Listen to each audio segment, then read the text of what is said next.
But the tales of evil inside it are quite big. Yeah, Ashley Sharp kicks off our Haunted Tri-City series as she gives us a look at the history behind Sensabaugh Tunnel.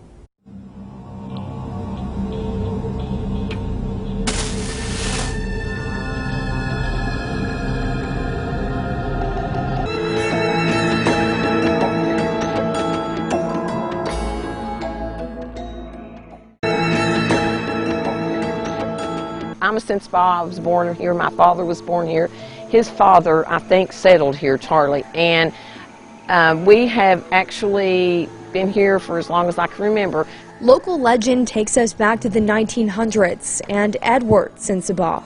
The story goes that he killed his family and his wife and baby, and their spirits haunt the tunnel. I've also heard that when they were building the railroad tracks just over the hill here, that there was a huge explosion and several workers were killed. And I do know for a fact that they're buried at the church in the parking lot. There's nothing to identify their graves, but some people say they haunt it. Rumors of death, satanic rituals, and hauntings led locals to believe that this is an evil place. People have heard screams, they've heard loud noises, they've heard gunshots, they've heard, some people have actually said they saw a ghost. Yet people come here from all over looking for a scare, and many say if you turn your car engine off inside the tunnel, the car won't restart and they hear babies crying or women screaming. That's what I've always heard my whole life. For Jo Sensabaugh, she thinks the local legends might be fudged by the family over the years to keep people off the property. But it hasn't slowed anyone down. They still keep coming. Yes, they do. Yes, they do. With hundreds of local stories of screams, crying, and handprints left on cars, Jo says even she has never been here at night. It gave me the creeps when I pulled in here.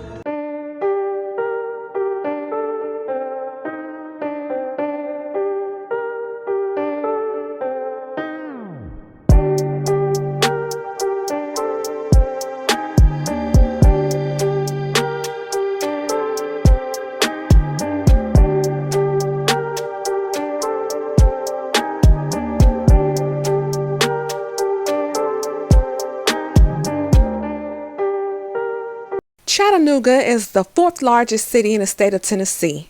It sits along the border of two states, Tennessee and Georgia, along the Tennessee River. As of 2020, the population came in at 181,099 residents, and that number is expected to increase due to the rapid growth in the metropolitan area. It is known for certain scenic city attractions, such as the Chattanooga Choo Choo, Ruby Falls, the Tennessee Aquarium, and Rock City. However, despite the city's largest tourist attractions, Chattanooga is also known for its deep, dark secrets of hauntings that plague the city. Whether it's the poltergeists that frequent hotels, the murdered Civil War soldiers that make appearances, the faded images of indigenous native peoples dancing around campfires, or the sightings of the undead among cemeteries and college campuses, the city is filled with the repercussions of the past. Follow me down the rabbit hole as we explore more hauntings in my original hometown and uncover some of the most terrifying places to live and visit. This is Haunted Hometown Horror Stories, Season 2.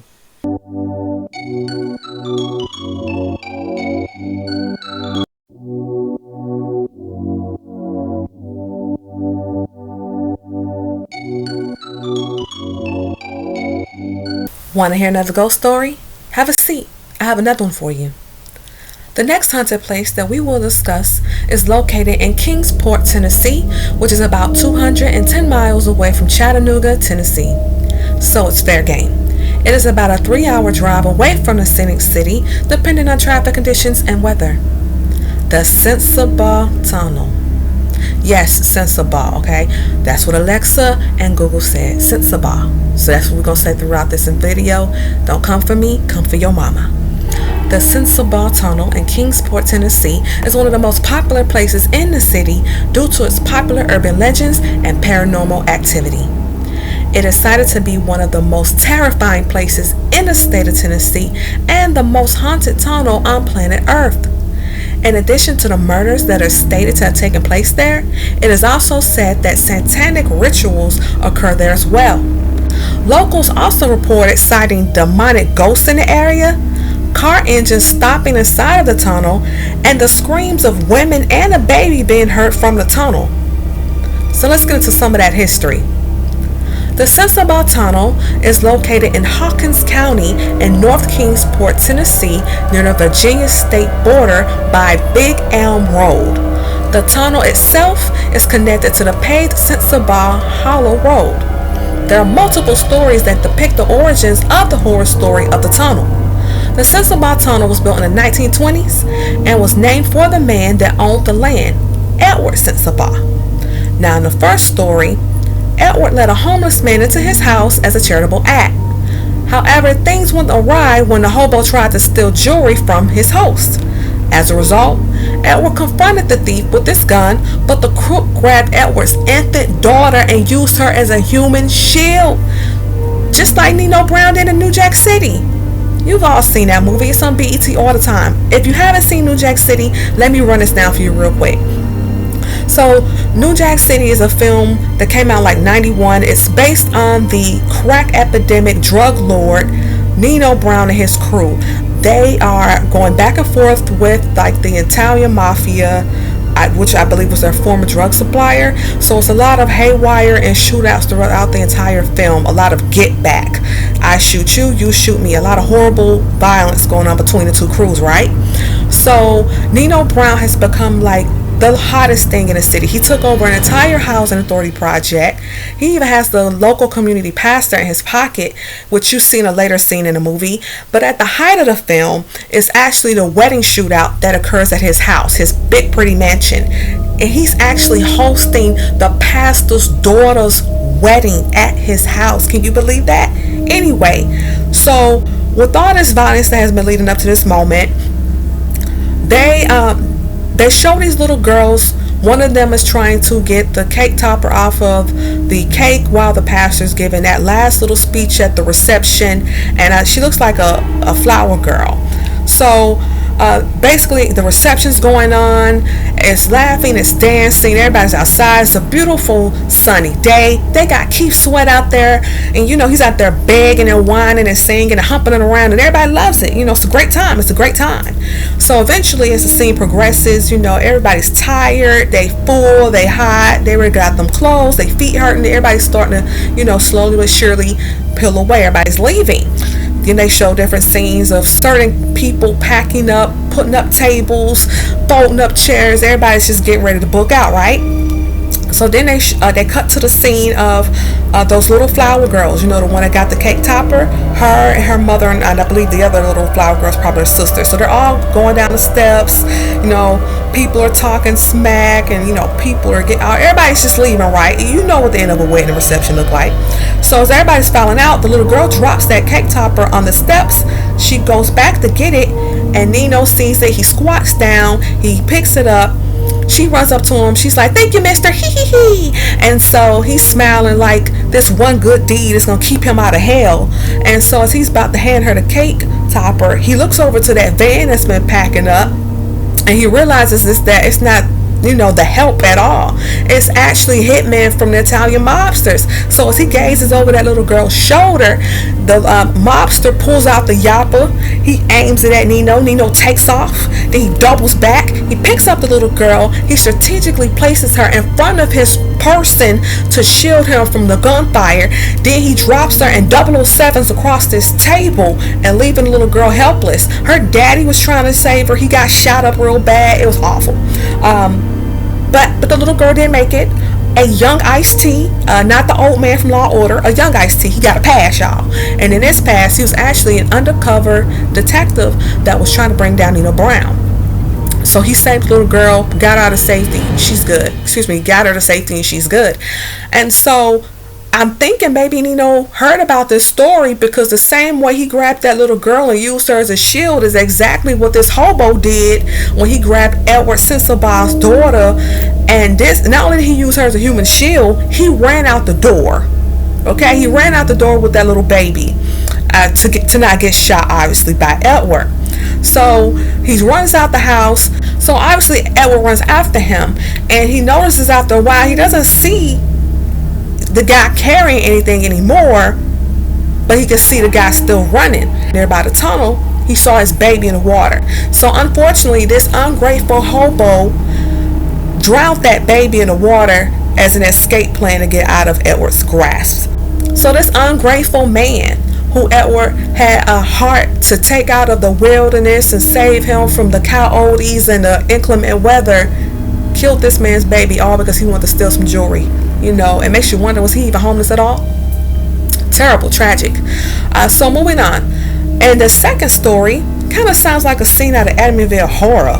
This legend states that Edward went crazy, unalived his entire family while they were still in their beds, and then he threw their bodies in the tunnel.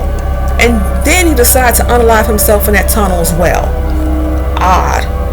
But lastly, the final version, which people believe to be the most realistic, is that Edward Sensabaugh lived to be an old man that died in the 1950s, and none of his children died as babies. In Edward's old age, rowdy teenagers and vandals had decided to start hanging out in the tunnel and using it as a kick-it spot. Now this really irritated Edward, so he devised a plan. He decided to hide out at the end of the tunnel and shriek really loudly whenever people were hiding out inside of that tunnel. His plan would have them running out of the tunnel terrified. Consequently, that is said to be the origins of the urban legend of this haunted tunnel, the Hauntings. Now, according to the legend, those who switch their car engines off while inside of the tunnel cannot turn them back on. Now, others say that while simply driving through the tunnel, that the car just switches off on its own and does not revive. Some accounts say that they can actually hear a baby's cry, as well as the eerie, rapidly approaching footsteps of a ferocious apparition known to be Edward himself. Also, witnesses reported that while driving through the tunnel, the shadow of a woman appears to be in the back seat. No one really knows who the woman is, but remember, several women have been reported to have died in this tunnel, so it could be anybody. The locals' experiences. The locals of Kingsport, as well as many visitors in the area, have spoken up about their experiences. Some visitors in the area said they believed that they heard the voices of Edward Sensabaugh's family in the tunnel. Kingsport natives tell the stories of the ghosts that haunt the Sensabaugh Tunnel, and for generations the warnings of its sinister history have spread among them. For instance, there are local accounts stating that a railroad was being constructed on the hill on top of the tunnel. However, as the railroad tracks were being laid down, there was a huge explosion resulting in several workers being murdered. The bodies were rumored to be buried in the church parking lot, but they are now unmarked without a trace of identity. Still, those murdered in the accident are also said to haunt the tunnel as well. Another horror story from locals is the story of a young lady whom was chased from her home and unfortunately ended up giving birth in the haunted tunnel. Consequently, the legend has it that the young lady nor the child ever left it. The next morning, their bodies were found in the tunnel. There's also the tale of a young woman who went looking for help after her car stalled and walked through the tunnel. Unfortunately, she did not make it out of the tunnel either. Due to the strange activity that has taken place at this creepy site, paranormal investigators travel to Kingsport to visit the Sensabaugh Tunnel. They bring their cameras and motion sensors in hopes of getting an EVP, also known as an electric voice phenomenon, and praying to catch one of the ghosts in action on camera in the tunnel. According to some of the paranormal investigators' reports, it is a common thing to hear a baby crying in a tunnel and to see orbs in and around the tunnel as well. Present day, due to the tunnel being constructed in the early 1920s, it has not been preserved. It is currently in a state of poor condition and full of cracks within the cement, along with a lot of graffiti. The cracked walls of the tunnel have led it to being slippery and wet most of the time. The locals say that driving through the tunnel is a very horrifying experience and that the lands in the area are haunted. Although the tunnel is in a remote location, it does not sit too far away from another notable haunted place called the Rotherwood Mansion that sits in the foothills of East Tennessee. Consequently, the placement of the tunnel feeds in entirely to the folklore that precedes it. Nevertheless, the tunnel is visited by the public all year long, and spectators are cautioned to be careful due to the tunnel flooding often. Good luck to them, because I won't be going nowhere near it. So that actually brings us to the end for this one. If you enjoy this content, go ahead and subscribe. There's a lot more coming down the pipeline. If you liked it, then you should have put a like on it. Sharing the video is caring. And until next time, protect your energy. I'll see you in the next one.